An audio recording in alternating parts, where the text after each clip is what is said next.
Bienvenidos una semana más en esta serie de estudios tan extraordinaria. Es la historia tan extraordinaria de la cruz, es la tercera unidad y ya lo estáis viendo ahí también en vuestras pantallas. Hoy tenemos y contamos con la colaboración de Junior. Junior, ¿nos quieres saludar?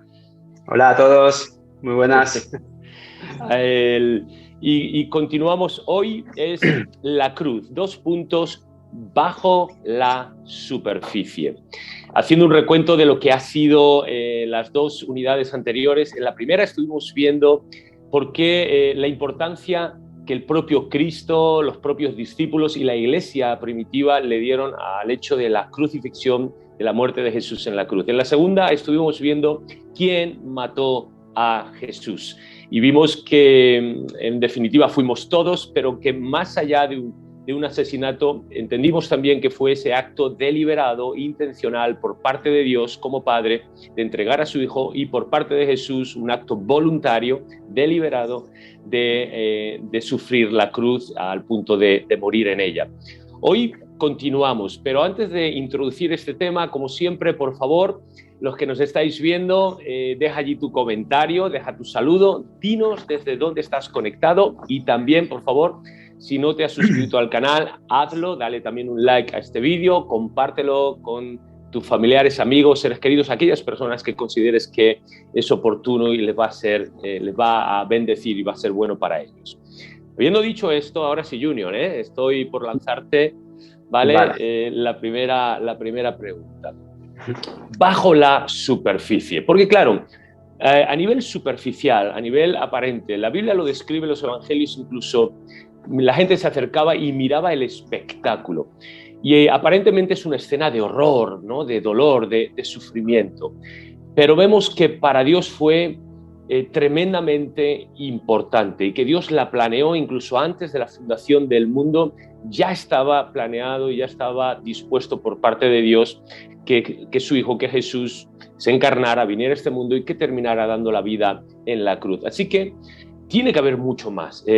Más allá de esta aparente escena de horror, de sufrimiento, que lo haga ser tan relevante y tan importante para nosotros. Así que esta sería la primera pregunta. ¿Por qué, rascando ya esa superficie del sufrimiento, por qué es todo esto, la cruz es tan importante y por qué Dios lo determinó desde antes incluso de la fundación del mundo?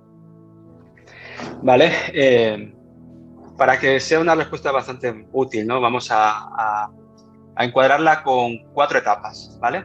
Vamos a hablar, no nos vamos a meter en controversia ni nada de eso, pero poco a poco iremos profundizando en estas 4 etapas. Y la primera de ellas es que Cristo murió por nosotros, ¿vale? Okay. Esto fue un acto voluntario y necesario, ¿vale? Cristo, okay. Qué bueno. De manera voluntaria, se entregó en la cruz y nosotros nos beneficiamos de ello. Okay. Jesús lo hizo por nuestro bien, no lo hizo por el suyo propio, ¿vale? Él no tenía necesidad, digamos, de hacerlo. Claro. Él lo hizo por amor y para beneficio nuestro, ¿no? Él tenía claro que con ello nosotros ganaríamos, que con ellos nosotros nos beneficiaríamos. Entonces obtendríamos algo que por ningún otro medio podríamos obtener, ¿no? Okay. Incluso vemos que Jesús, como ese buen pastor, ¿no? Como lo vemos en la Escritura, dice que entregó su vida por las ovejas, ¿no? Para beneficio de ellas.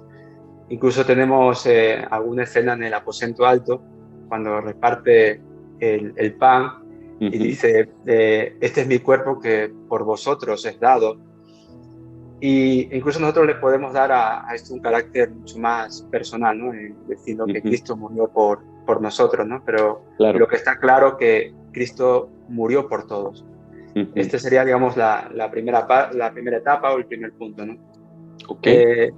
La segunda etapa sería dejar claro que Cristo murió para llevarnos a Dios. Ok, ¿vale? Tiene que ver con el para. Recordamos incluso que en Romanos 3:23 dice, pues, por cuanto todos pecaron, estamos destituidos de la gloria de Dios. Pero en Primera de Pedro 3:18 dice, por cuanto también padeció una sola vez por los pecados, el justo por los injustos, para llevarnos a Dios. O sea, Él muere para que nosotros tengamos la posibilidad de llegar a Dios. Incluso en el credo de Nicea, hay una frase que dice, por nosotros, desde un punto de vista general, y por nuestra salvación, ya de manera particular, ¿no? A cada uno, Él descendió del cielo. Entonces, Él vino para que nosotros podamos tener acceso y para nosotros poder llegar a Dios. Por eso la salvación es para, ¿no? Y, como tú la has mencionado, ¿no? Esa verdad, digo, para nosotros, ¿no? Qué bueno. Incluso, pues, muchas veces la salvación se la describe como esa redención, ese perdón, esa liberación, ¿no? Desde un punto de vista un poco más positivo, como esa vida nueva, esa vida eterna, esa paz para con Dios. Claro. La verdad que todo eso implica nos hace comprender que la muerte de Cristo fue también es algo clave, ¿no? Para que nosotros podamos llegar a Dios. Y esa sería como la segunda etapa. Qué bueno. La tercera etapa sería que Cristo murió por nuestros pecados. Él no cometió pecado, Él no pagó sus pecados, sino pagó por nuestros pecados. Porque, aunque es algo que todos sabemos, obviamente siempre es bueno recordarlo, ¿no? O sea, el pecado es ese obstáculo que nos separaba de Dios. Era eso que había en medio entre Dios y nosotros, estaba ese pecado. Entonces, la única manera de poder llegar a Dios era quitando ese pecado. Entonces era necesario eliminarlo. Entonces Cristo cargó con nuestros pecados. Entonces, mediante su muerte, Él anuló todo eso, ¿no? Incluso esta expresión, ¿no? De por nuestros pecados, que hoy en día la usamos con mucha naturalidad, se nos hace bastante común, las encontramos también en el Nuevo Testamento, ¿no? Los autores del Nuevo Testamento siempre usaban esta frase o similar, ¿no? Por nuestros pecados, ¿no? Eso. Y incluso encontramos muchos ejemplos, ¿no? A lo largo del Nuevo Testamento. Si mirando, por ejemplo, Pablo decía, Cristo murió por nuestros pecados conforme a las Escrituras. Pedro decía, Cristo padeció una sola vez por los pecados, como lo hemos leído antes en 1 Pedro 3:18. En Hebreos encontramos, se presentó una vez para siempre por el sacrificio de sí mismo para quitar de en medio el pecado. Habiendo ofrecido una vez para siempre un solo sacrificio por los pecados. Juan también dice, la sangre de Jesucristo, su Hijo, nos limpia de todo pecado. Incluso en Apocalipsis encontramos, al que nos amó y nos lavó de nuestros pecados con su sangre, sea la gloria. Entonces, tanto para ellos y para nosotros, la muerte en la cruz, el sacrificio en la cruz, va muy ligada para limpieza y para quitarnos de medio nuestros pecados, no el suyo, los nuestros. Y la última etapa, que sería que Cristo murió nuestra muerte. Obviamente nosotros, por cuanto hemos pecado, como hemos leído antes en Romanos 3:23, estábamos destituidos de la gloria de Dios, estábamos ya condenados porque ya hemos pecado. Sí. Nosotros ya teníamos ya un camino claro, una condena porque la merecíamos, era algo que merecíamos. Claro, justo. Era lo justo, era lo que nos correspondía. Pero Él murió la muerte que nosotros nos merecíamos, ¿no? Entonces hay un vínculo bastante fuerte, ¿no? Entre su sacrificio en la cruz con la muerte que nosotros debíamos, la que teníamos que soportar, ¿no? Él, ¿cómo decirlo? Él no cargó, digamos, algo que digamos, pues bueno, pues él fue injusto, pues tenía que morir y demás, sino que de manera voluntaria, como hemos dicho antes, se presentó y llevó nuestros pecados y pagó y cargó con la muerte que nosotros merecíamos. Incluso si entendemos un poco, vamos un poco más allá, el concepto muerte dentro de la mentalidad de Dios no es algo que exista, ¿no? Pero por eso Él descendió, se hizo hombre y tuvo que pasar aquello que nosotros nos merecíamos pasar, ¿no? Claro. Entonces, es algo bastante bonito Qué y bueno verlo así, ¿no? Que estos 4 puntos. Qué bueno lo que estabas diciendo, lo que acabas de decir, ¿no? Rescato esto, el concepto muerte en la cosmovisión divina o en el pensamiento, en la realidad de Dios.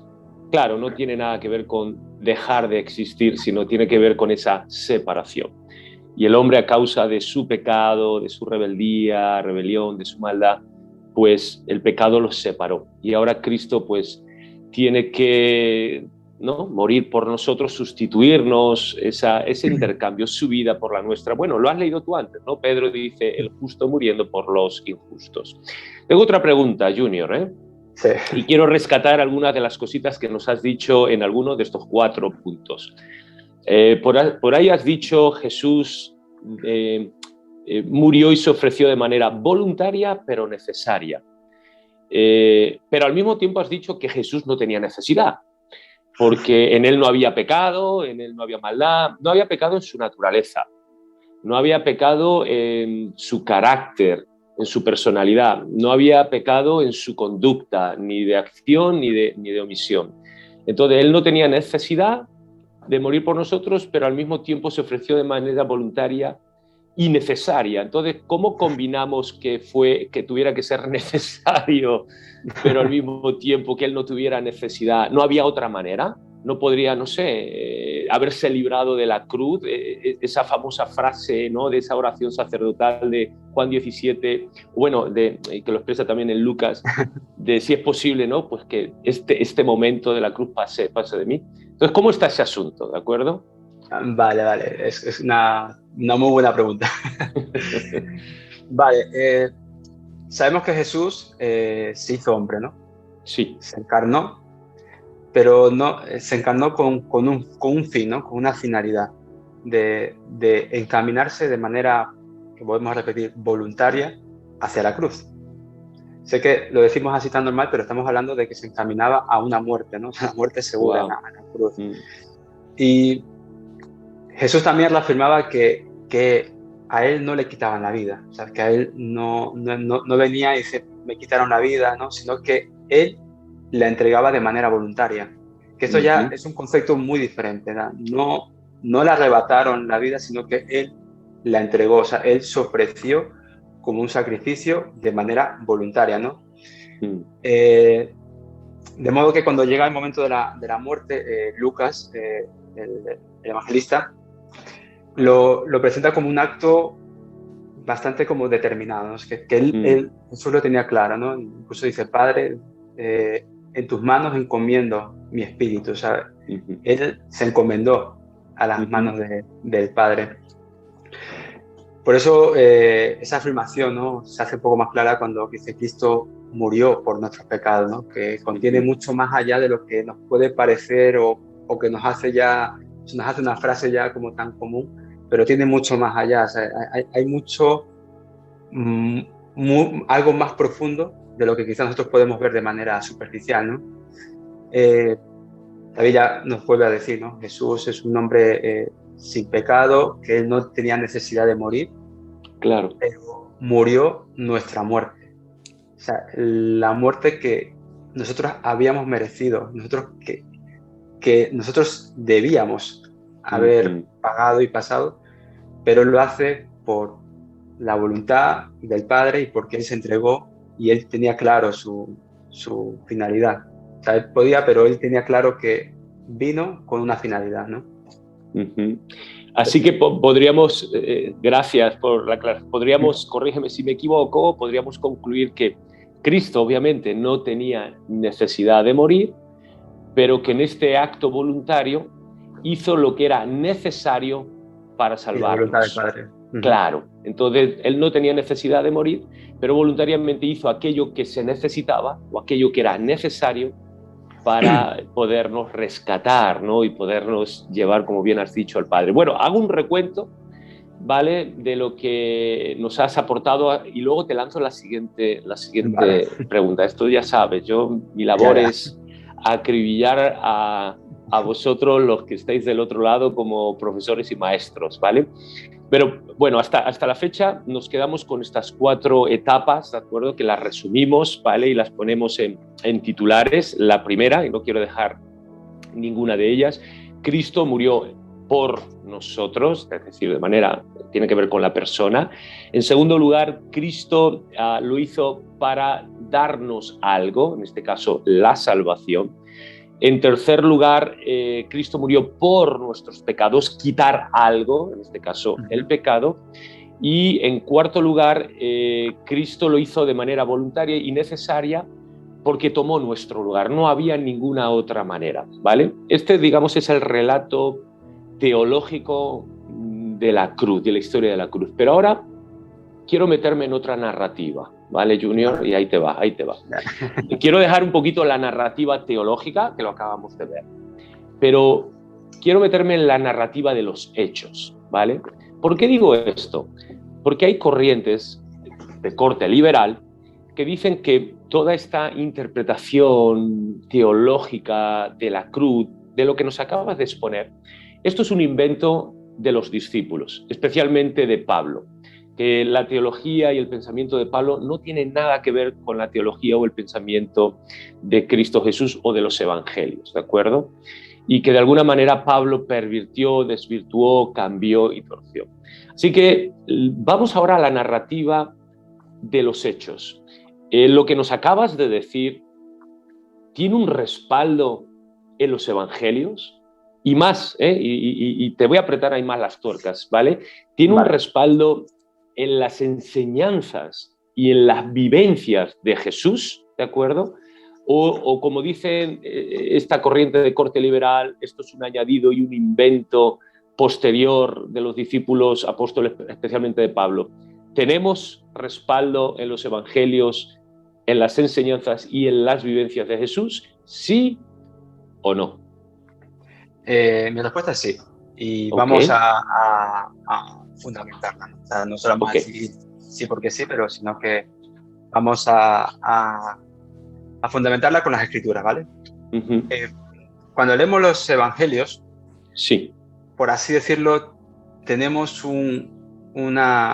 la posibilidad de adentrarnos en la mente de Cristo sobre este asunto, ¿no? Un poco metiéndonos, si analizamos bien los textos, podemos un poco meternos en la mente o en la situación que Jesús vivió, ¿no? Por eso vamos un poco, si te parece, a analizar las últimas 24 horas, ¿no? de Jesús antes de la muerte. ¿Okay? Bien, claro. Para poder responder bien a esta pregunta. Y ahí nos encontramos con 3 escenas. 3 escenas que yo creo que son clave y que nos pueden ayudar a dar una respuesta de peso, ¿no? Y hay 3 escenas que todos los que nos están oyendo y como tú sabrás, a todos nos sonarán, y también luego los animo a que luego las puedan leer y las puedan leer detalladamente porque les va a gustar, ¿no? Y por ejemplo, hay una escena que es en el aposento alto, con los discípulos, ¿vale? Hay otra en el huerto de Getsemaní. En el huerto de Getsemaní es otra. Y luego este lugar que se llama Gólgota, ¿vale? Esas son esas 3 escenas nos van a ser clave, que son las últimas 24 horas de Jesús. Y lo vamos a ver desde un punto de vista no conmovedor, no romántico, sino que vamos a verlo de una manera un poco más cruda, ¿no? Por así decirlo. Vamos a verlo como de manera real, no clara, que eso yo creo que nos va a ayudar a entenderlo. Porque aquí suceden cosas mucho más profundas que simples palabras o que simples hechos, ¿no? Y nos encontramos ahí incluso unas verdades teológicas que por mucho que quisiéramos pasarlas por alto, nos van a confrontar, ¿no? Nos van a incomodar, muchas de ellas. Y quizás antes de explicarlas todas ellas, me gustaría un poco mirarlo desde la perspectiva de Jesús, ¿no? Vale, vamos a meternos un poco en escena. Este relato comienza con Jesús en el Jueves Santo, ¿no? Que conocemos como el Jueves Santo, ¿no? Claro. Jesús está allí viendo la puesta del sol, ¿no?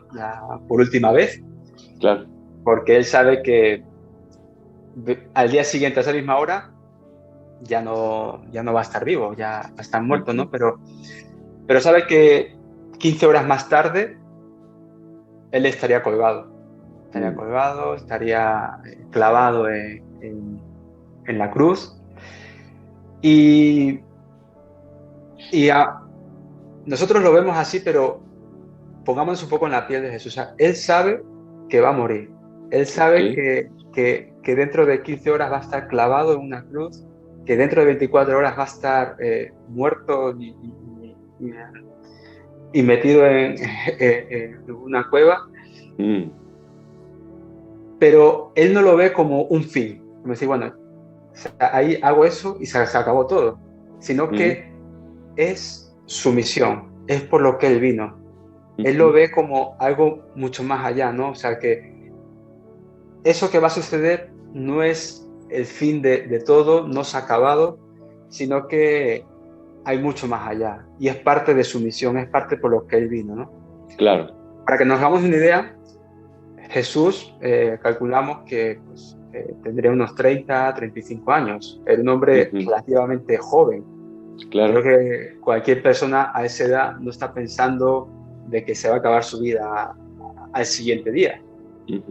Al contrario, si a esa edad tú sabes que vas a morir al siguiente día, todos esos sueños, todos esos planes, todo lo que queda por delante, por así decirlo, estarían frustrados, ya no va a existir. Y eso sería una carga a nivel psicológico, a nivel emocional muy fuerte, ¿no? Eso es lo que pasaríamos cualquiera de nosotros, ¿no? Cualquiera de nosotros que llegados a esa edad, que sabes que todavía te queda mínimo el doble de esa vida o poco más. Claro. Y saber que te pasa eso, que vas a pasar eso, es como el fin de todo, ¿no? Pero con Jesús no pasó eso.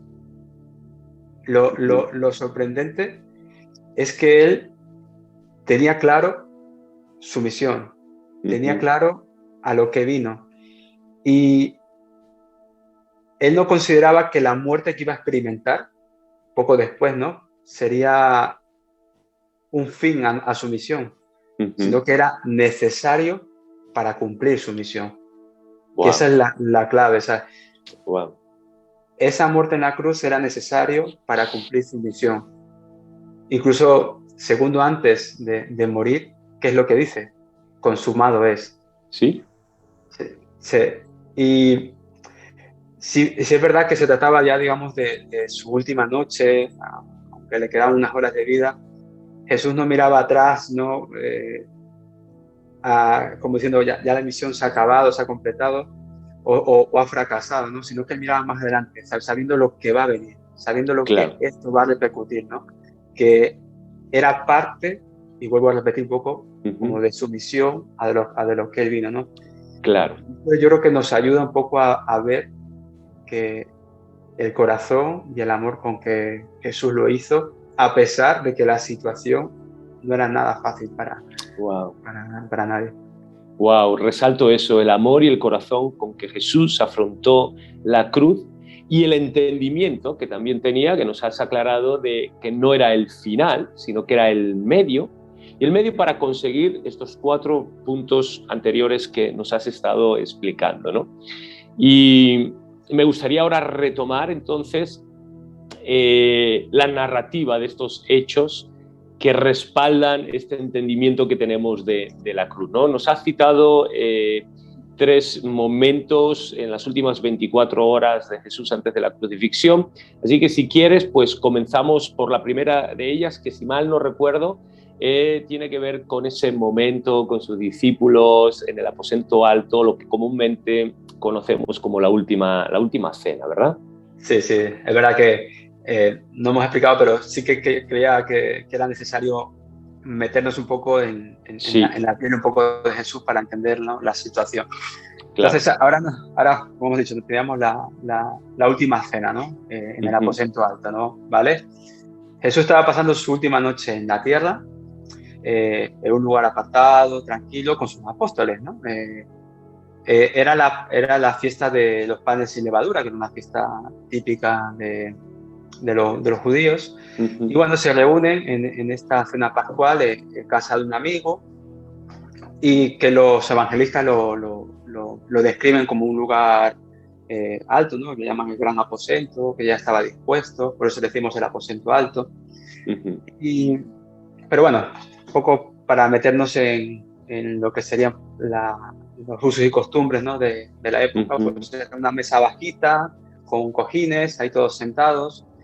Y todos sabemos que en esa época las calles no son como ahora, pavimentadas y no llevábamos deportivas, sino que la gente iba en sandalias, eran sitios pues muy arenosos, con mucho polvo. Entonces era normal que cuando tú llevaras los pies muy sucios, llenos de polvo, llegaras a casa de alguien, el sirviente te limpiara los pies. Entonces se te limpiaban los pies y tú ya podías entrar y no ensuciabas la casa. Entonces, aquí nos encontramos que llegan todos los discípulos, Jesús, y no hay ningún sirviente, ¿vale? No hay ningún sirviente, pero claro, ninguno de nosotros los apóstoles, supongamos que somos apóstoles, nos rebajamos a un nivel de sirviente a limpiarle los pies a los demás. ¿Y quién lo hace? De repente, Jesús coge toalla, la palangana y se agacha y empieza a limpiar los pies de cada uno de los discípulos. Y allí Jesús les está dando una lección, ¿no? O sea, ya empezando, sin hablar, por así decirlo, ya estaba dando una lección. O sea, llegáis todos aquí, no hay ningún sirviente, ninguno es capaz de humillarse y de hacer un acto deshonroso, porque claro, eso son algo de esclavos, de sirvientes. Claro. Yo no voy a ser esclavo y sirviente de otro que es igual a mí, ¿no? Y Jesús aquí les enseña que el amor auténtico siempre se va a expresar con un servicio humilde, ¿no? Y que el mundo los va a identificar como sus discípulos si se amaban unos a otros, ¿no? O sea, era como decir, esta estrellita de que para saber que tú eres mi discípulo, la gente lo va a ver no por este símbolo ni por nada, sino porque demuestras amor a tu prójimo, demuestras amor unos a otros, ¿no? Y también pues un contraste, ¿no? De ese amor sacrificial, servicial. Él incluso les anticipa, ¿no? En esa cena, ¿no? Uno de vosotros me va a traicionar. Wow, ya empieza.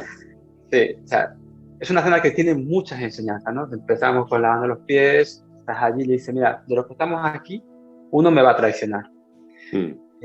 También les habló de que él va a partir, que él no va a seguir, que él se va a ir, pero que él se va, pero que va a venir un consolador, que va a tomar ese lugar, que va a llevar ese ministerio de enseñanza y testimonio y que sería ese espíritu de verdad, ¿no? Wow. Y luego incluso en esa cena pues tenemos el momento en el que él toma el pan, empieza a partir y ahí dice, no, pues este es mi cuerpo, claro, que por vosotros es entregado, el vino, que es esa sangre que se va a derramar. Y digamos que ahí se queda un poco instaurada, ¿no? Lo que hoy en día seguimos haciendo, ¿no? La Santa Cena, ¿no? Con pan y vino.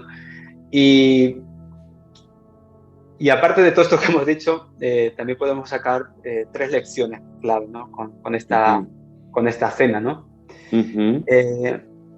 La primera lección sería la centralidad de su muerte, ¿no? O sea, claro, lo clave o lo central de su muerte, ¿no? Que es algo que se hace de manera solemne y deliberada, ¿no? Que su última noche la está pasando con ellos y le estaba dando pues instrucciones de cómo pueden recordarlo o de cómo deben actuar cuando él ya no esté. Wow. O sea, habéis estado conmigo, me habéis seguido, os está enseñando, pero ahora yo no voy a estar y tenéis que seguir de esta manera. Claro. Él les ya ha dicho unas lecciones, ¿no? También Jesús les enseña el propósito de su muerte. Tenemos Mateo, tenemos a Pablo, que incluso nos dicen que el significa un poco de su sangre, ¿no? Que viene siendo como ese nuevo pacto que va asociada, ¿no? a su entrega, a su sacrificio, a esa sangre que derrama, que por medio de ese derramamiento de su sangre en su muerte Dios toma la iniciativa de establecer con nosotros un nuevo pacto, ¿no? Claro. Que era una de las promesas, ¿no? de perdón, ¿eh? A todos nosotros los pecadores. Y una tercera lección, ¿no? Ya un poco terminando esta primera parte, se refiere un poco a la necesidad de cada cual se apropie de esta muerte de Jesús de manera personal, ¿no? O sea, aunque Jesús muere por todo, pero realmente muere por mí, ¿no? Muere por ti y que nos salva, ¿no? De manera individual. No es una salvación, pues así, digamos, a todo tal, sino que de manera individual nos salva, ¿no? Y la verdad que es una escena que, ya digo, nos podíamos tirar solo con esta escena, hacer un estudio solo. Claro. Es bastante bonita. Pero lo importante y lo que queremos resaltar es que justamente en la narrativa de los hechos, de la vida, de la vivencia, de la experiencia de Jesús, en esta última cena lo tenía clarísimo. Él sabía que iba a morir como un sacrificio, sería quebrado, su sangre se derramaría, lo anticipa, prepara, bueno, todo lo que nos has comentado. Entonces, coincide plenamente en la narrativa de los hechos con esa narrativa, digamos, ese relato también teológico.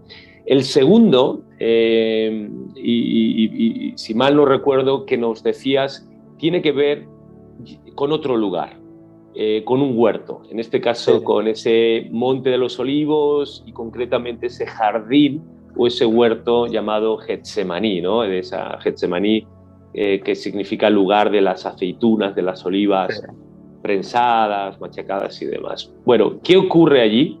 Y vamos a ver si eso también respalda, obviamente, todo este relato teológico. Vale, esta es una escena que yo creo que cuando todos tengamos la oportunidad un poco de estudiarla, nos va a sorprender y nos va a confrontar mucho, ¿no? Porque aunque quizás cuando uno la lee de manera sobria o los evangelistas la presentan de manera muy así normal, ¿no? Sí. Este hecho nos revela el costo enorme de la cruz de Cristo, ¿no? Este es un hecho que incluso se ha llegado a llamar como la agonía en el huerto, ¿no? Sí. O sea, agonía, o sea, la agonía en el huerto. Y metiendo en escena, Jesús va con sus discípulos y dejó a varios atrás. Él se lleva a Pedro, a Jacobo y a Juan, si no recuerdo mal, se lleva a Pedro, Jacobo y Juan, y que teníamos como su grupo un poco más íntimo. Dentro de los 12 eran los más cercanos a Jesús. Se los lleva un poco más adelante a ellos. A los de atrás les dijeron, bueno, quedaros velando y orando, y ya sabemos qué pasó, ¿no? Se quedaron velando y llorando los discípulos, se quedaron fritos, se quedaron dormidos. Vamos. Bueno, se llevó a estos y les comparte a ellos, ¿no? Algo bastante profundo, ¿no? Dice que su alma está triste, ¿no? Hasta la muerte, ¿no? Y les pide que se quede con ellos, ¿no? Que velen con él, ¿no? Luego se va un poco más adelante y se aparta, ¿no? Y se va solo. Y Jesús, pues, se tira al suelo y ora, ¿no? Y dice, Padre mío, ¿no? Si es posible, pasa de mí esta copa, pero no sea como yo quiero, sino como tú quieres, ¿no? Y si nos metemos un poco en esta escena, deberíamos un poco entender, ¿no? la fuerza, ¿no? de estas palabras, como quizás los evangelistas también la expresan, ¿no? Con esas emociones tan fuertes que allí Jesús estaba experimentando, ¿no? Ella había dicho estas afirmaciones un poco antes, ¿no? Ya ella había estado un poco anticipando esto, ¿no? Y Lucas lo registra, ¿no? Que Jesús dijo, ¿no? De un bautismo tengo que ser bautizado, ¿no? Sí. Y que se sentía angustiado, ¿no? O presionado, ¿no? Incluso atormentado, ¿no? La palabra que se utiliza en griego significa eso, ¿no? Angustia, presión, tormento. Claro.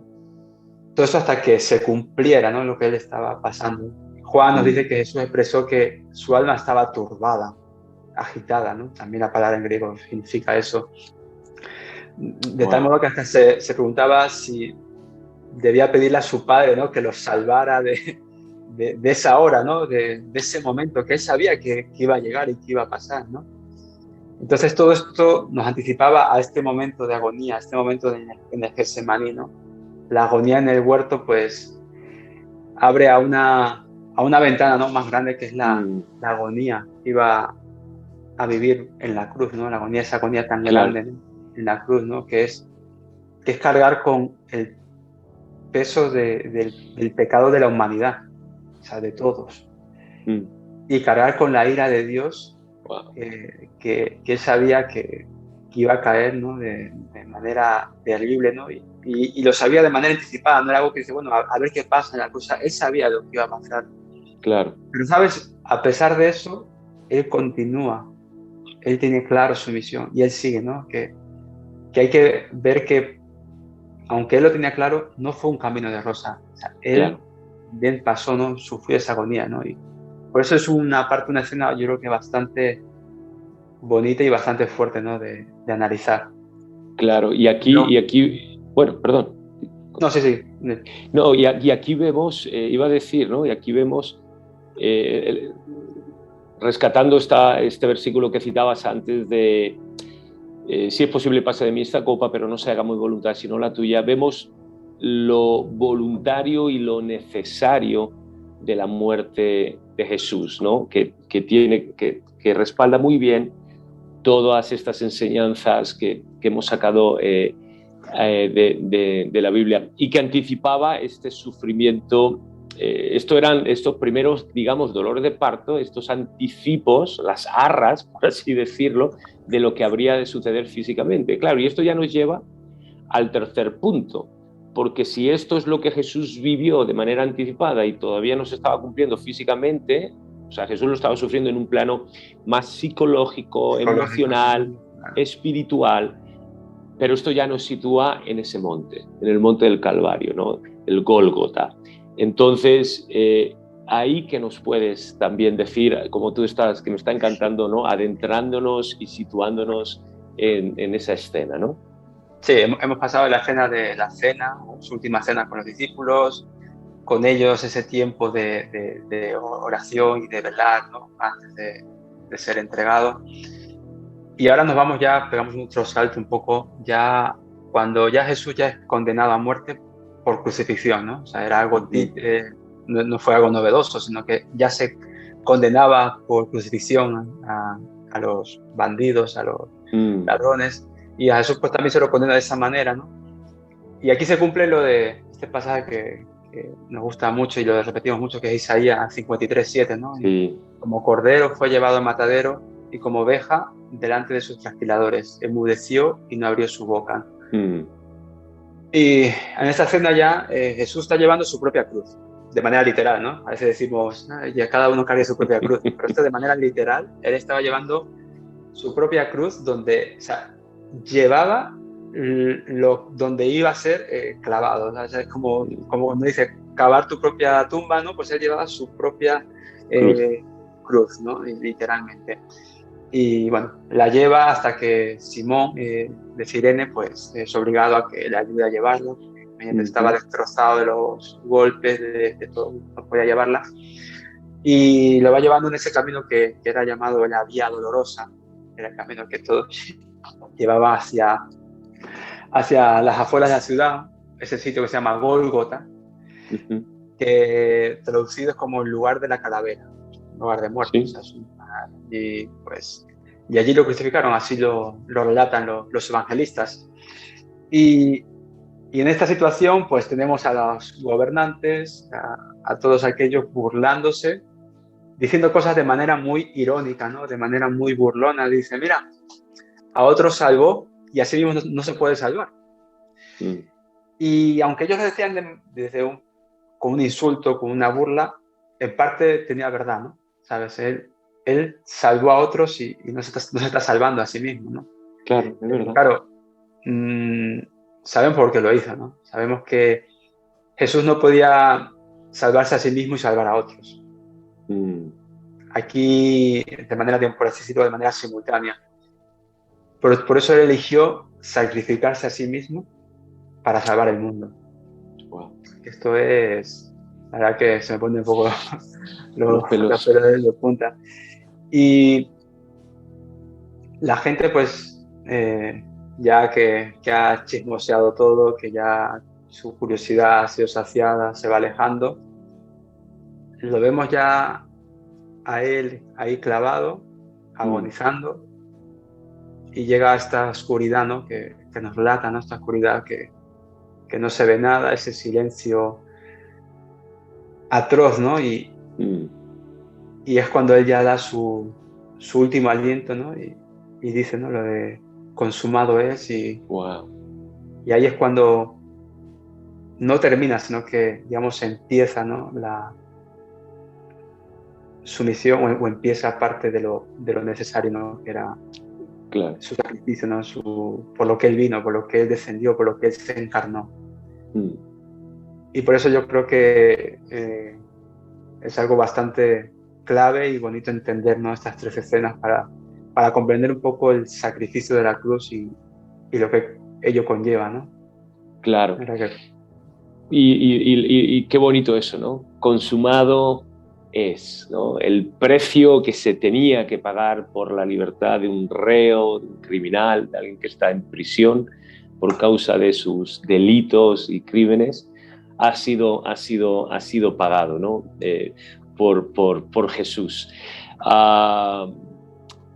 Vemos perfectamente, y gracias de verdad a Junior, porque vemos que en la vida de Jesús, en las enseñanzas de Jesús y en los hechos de Jesús, en esa narrativa coincide plenamente con este entendimiento que tenemos de la cruz. Pero antes de concluir, y ya tenemos estos últimos minutitos, ¿vale?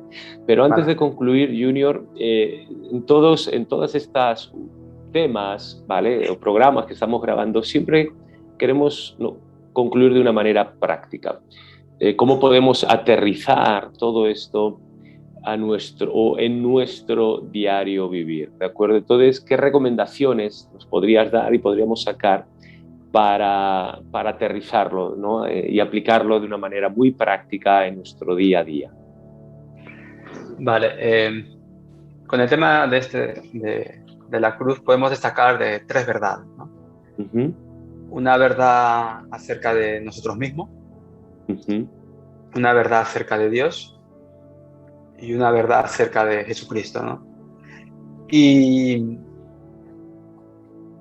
una verdad acerca de nosotros es que nuestros pecados son extremadamente horribles.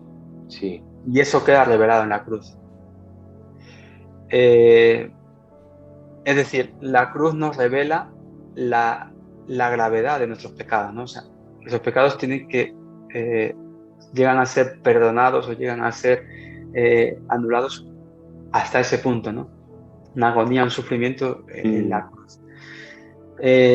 Lo que entregó a Cristo a la cruz no fue quien lo traicionó, no fue Judas, no fue la envidia de los sacerdotes, ni tampoco la cobardía de Pilato, ¿no? Que se lavó las manos y dijo, bueno, aquí ya no hago nada. Lo que entregó a Cristo a la cruz fue nuestra propia codicia, nuestra propia envidia, nuestra propia cobardía, y aquí nos podemos tirar con todos los pecados que hacemos y cometemos. Y Cristo aceptó y tomó la decisión de cargar el castigo que ello correspondía, ¿no? Que lo hizo por amor y misericordia a nosotros para así anular, ¿no? Ese pago y ese castigo que nosotros merecíamos cargar o recibir, ¿no? Y él lo recibió de manera pues voluntaria, y ya te digo, por amor y misericordia, ¿no? Y eso es como una primera verdad que hay que tener claro.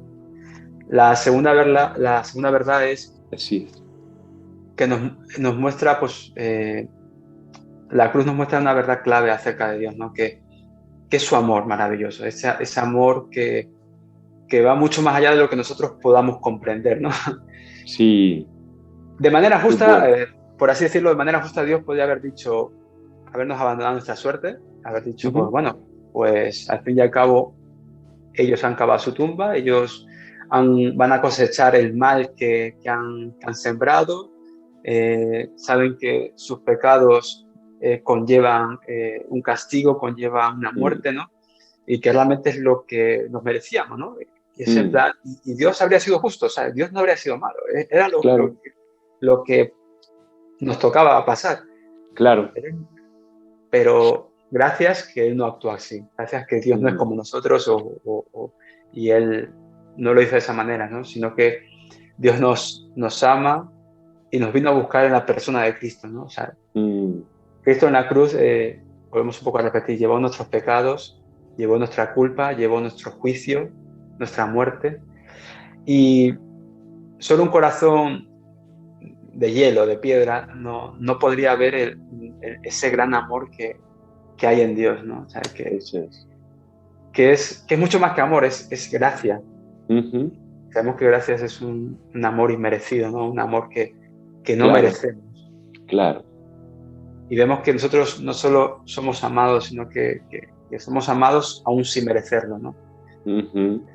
Es una verdad que nos deja claro la cruz acerca de Dios. Qué bueno. Y la última es que la salvación por Cristo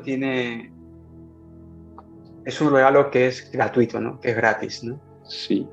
Cristo compró nuestra salvación pues a un precio elevado, ¿vale? Y aquí voy a citar a un autor que me gusta mucho, que es Dietrich Bonhoeffer. Hay un libro que se llama El precio de la gracia, que lo recomiendo, lo recomendamos de lectura. Y voy a leer un fragmento del libro que nos va a ayudar un poco a aclarar esto, ¿no? Y dice, la gracia es cara porque llama al seguimiento. Es gracia porque llama al seguimiento de Jesucristo. Es cara porque le cuesta al hombre la vida. Es gracia porque le regala la vida al hombre. Wow. Es cara porque condena el pecado. Es gracia porque justifica el pecado. Sobre todo, la gracia es cara porque ha costado cara a Dios. Porque le ha costado la vida de su Hijo. Wow. Como dice la palabra, habéis sido adquiridos a gran precio. Y porque le ha costado cara a Dios, no puede resultarnos barata a nosotros. Wow. Otra parte dice, la gracia es cara. La gracia cara es la encarnación de Dios. Y sí, nosotros recibimos gratis, de manera gratuita, pero a Dios le costó todo. Y esa gracia es cara. Y nosotros, ¿qué aportamos a eso? Nosotros no aportamos nada a esa salvación. O sea, Cristo lo dio todo, Dios lo dio todo. Nosotros simplemente, por así decirlo, la recibimos de manera gratuita, ¿no? Y Cristo dijo, ¿no? Consumado es. Y nosotros no podemos añadir nada más a ello, ¿no? A la salvación, ¿no? Todo eso lo hizo Él. Y eso no quiere decir que nosotros ahora tengamos permiso de pecar no, todo lo contrario. Porque Dios nos va a perdonar, porque Dios nos va a permitir todo, ¿no? Al contrario, ¿no? La cruz de Cristo es base de nuestra salvación gratuita, ¿no? Pero es el incentivo más grande, más poderoso para que nosotros llevemos una vida de santidad. Amén. Y eso yo creo que es una de las verdades que nos debe quedar claro, ¿no? Que esa cruz costó mucho, aunque para nosotros nos cueste poco y sea gratuita, pero a Dios le costó todo, que entregó a su Hijo, ¿no? Entonces, amén. Pues, por favor, estas tres aplicaciones prácticas que nos acaba de dejar Junior, que las guardemos en nuestra mente y en nuestro corazón. Que la cruz nos ayude siempre a ver la gravedad de nuestro pecado. Que nos ayude a ver el grandísimo amor de Dios.